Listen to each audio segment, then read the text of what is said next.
There's this bizarre notion that non-racialism is if we organize sort of a party and somebody bakes some cakes here, and then we go out and play some rugby, try a little bit, do ordinary little things. It's a very bizarre notion, which of course is a political notion, precisely to avoid the main question.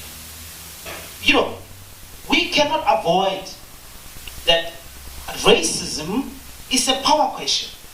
Historically created, concentrated power in the economy, right now enjoyed by a settler minority which arrived here with amazing violence. The destruction of black life to create the existing privilege today is not being discussed precisely because, of course, the ANC and its notion of non-racialism is to avoid this question. So, I'm going to leave all these issues of, you know, I like my sister talking about the issue of transcendence. You know, my mentor also, Zimnawan, used to talk about. I used to laugh at him a lot of times because I said to him, Zim, so you say these people next door, there in the squatter camps, they must just take time out and meditate. You know, just meditate out of, you know, like just, you know, and then somehow, you know, we reach a higher level of consciousness. And no, the structural questions of exclusion are very violent. You know, think about black people every morning getting into those trains. This is structural violence which is normalized. You know, it's okay, black people will jump like monkeys outside of those trains, or they'll be pegged like sardines in those buses. As we speak, they hear black people trying to go back home. In the morning before 3 o'clock, they'll be up again trying to get to work.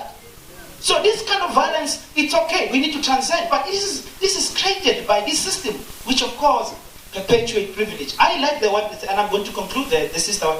Black people don't know, I really want to say to black people, try to read Blacks Can't Be Racist. We confuse a lot of, you know, concepts. Tribalism is racism, sexism is racism, anti-Semitism is racism. No.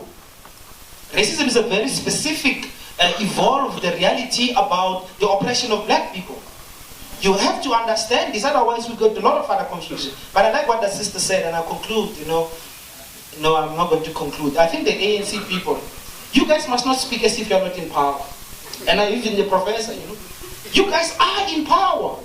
It's 17 years later.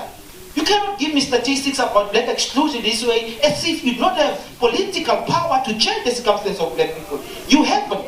And so, you know, this is a problem for me.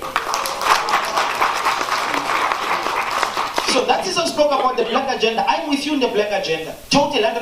And Kimani, we don't want to, no radical black project ever wants to oppress anyone.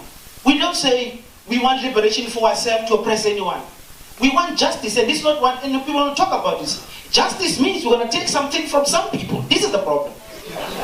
And so, because of this, we're told that we must not deal with the real big question. So we need to define this black agenda. But my sister, let us also be clear. It is not white people who are the problem. The ANC alliance is the bodyguard of white interests. Let's get that straight. Thank you.